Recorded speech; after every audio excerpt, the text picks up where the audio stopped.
Hey, do you want to be a better public speaker? Do you want to be able to get up in front of a group of people, whether it is your church congregation or your peers at school, and be able to present yourself in a really well, sharp, and professional manner? Well, I've got some top public speaking tips for you. Hey, my name is Abby J. If you haven't been to my channel before, I am a life coach and a public speaker, and I get crazy excited about public speaking.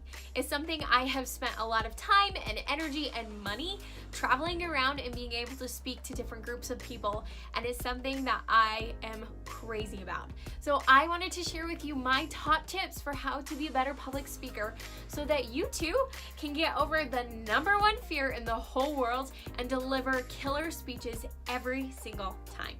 So let's dive into these tips, and welcome to my channel. So tip number one is to listen to other public speakers. A lot of people feel like they shouldn't listen to other people who are professional speakers, or even watch somebody else doing a topic similar to theirs, because they're worried that they are going to copy that other person, or that they're going to lose their personal style. And actually, nothing could be further from the truth. The reason you want to watch other speakers is to, yes, take elements of what they are doing. You're not taking elements of their speech. You're not losing part of your personality and how you like to speak, but you're learning the skills from somebody who's really good at it. You're able to look at somebody's speech and start to dissect, well, why does it work? Oh, right here he had me so engaged. What was it that he did? Oh, I like that hand gesture. I'm going to start doing that in my videos or in my speeches. There is so much that you can learn instantly by watching other people speak. And a little side effect of this tip is that you get pumped about speaking. When you watch somebody crush it on stage, it makes you want to do the exact same thing. I would suggest you start looking at TED Talks, check out Zig Ziglar, Jim Rohn, they're masters of the stage.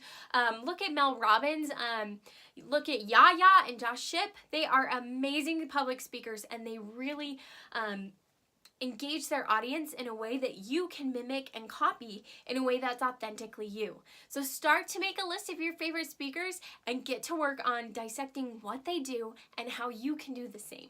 My second tip for you is to have a go-to speech.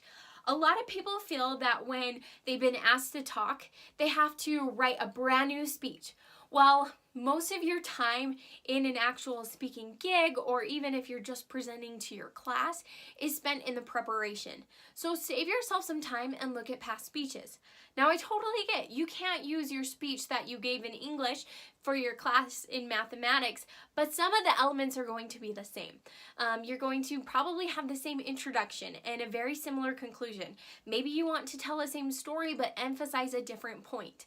The reason you want to do this is because if this is a speech that you've done before, or a speech that you have mastered and you know that you can deliver really well, that gives you confidence in this new speech, that you're taking some of these old elements that you know are rock solid and turning that into another speech that you can use and really impress people. My third tip for you is to practice those stories. If you look at amazing speeches across history, across TED Talks, and some of your favorite speakers, they tell stories. Why is that? Well, it's for a lot of reasons. One, people remember stories. Two, people relate to stories. They start to feel like, hey, I'm like her. I'm like him. I've had that experience.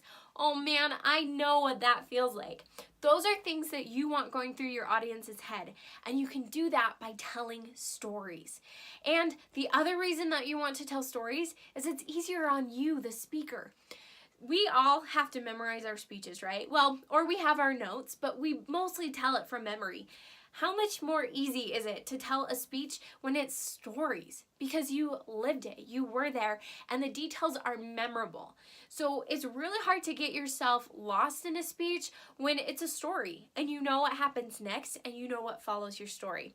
My fourth tip for you is to practice. I don't know what it is. It's a millennial characteristic. Can't say that word. It's a millennial trait that we kind of think that the best speeches, the best acting is improv, and that it's we get up, we wing it, and we do it with all of our heart. Well, that's not what the pros do. They practice, and they practice in a situation that is as close to the real thing as possible. If you're going to be speaking behind a podium, get something, get a kitchen chair, get a stool, have something that will be very similar to what a podium will be, because you'll start to notice, oh, I like to grab the podium. Oh, once I'm behind the podium, I don't feel like I can move. Or, you know what, practice with a hairbrush if you're going to have a microphone. You don't realize it, but these things can really throw you off if you haven't practiced.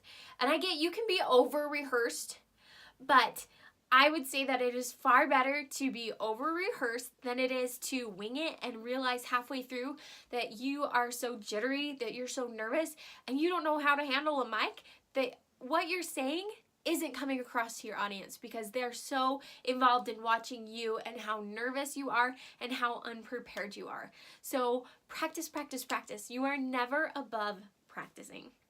And my last tip for you is kind of a unique one, but it is huge if you want to be truly a remarkable speaker, and that is to work on your voice.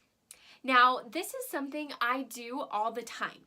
And I'm not saying by any means that I have my voice where I want it to be, but it is something that I'm very aware of. And why this is important, you think, well, my voice is what it is. Well, that's like a singer saying, my voice is what it is and I'm not going to take lessons. The brain doesn't differentiate between speaking and singing, and we shouldn't either. I learned that from Roger Love, a professional and world-renowned speaker. People will listen to the actual words you say more intently by the tone of voice you use. Do you have a lot of melody? Are you interesting to listen to? I bet you if you start to actually pay attention to people's voices, you can start to pick up things that you never thought of before, but subconsciously you had. I have a lot of friends, I hate to say this, who speak really high and really soft because they're very feminine. And I hate to say this, but people view them as less intelligent. Like, your voice can say so much about you. And so I'm committing to you in this video. I work on my voice. I constantly am doing vocal exercises, and I hope that in future videos my voice is 100 times better. But start today. Start doing some vocal warm-ups, start doing some singing exercises. It might seem a little weird, but the more you are aware of your voice and start to use melody and timbre and pitch, the better your speeches are going to be, because you will be able to move your audience in a way that's intangible, that people will say, I can't put my finger on it, but your speech was amazing.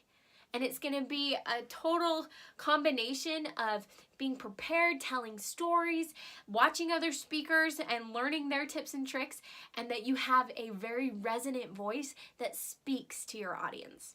So I hope you enjoy those tips, and I hope you use these tips. Please let me know in the description below of your upcoming speeches, what tips you liked best, because as I said, this is something I am crazy, fanatical, passionate about. So please give this video a thumbs up, and of course subscribe to my channel so that you don't miss a video. I honestly would love to hear what you are doing and maybe some of the speaking arrangements that you have set up for your life. If that is as simple as giving a presentation in class, I want to hear it. So thank you so much for watching, and of course I will see you in the next video. So Abby J out.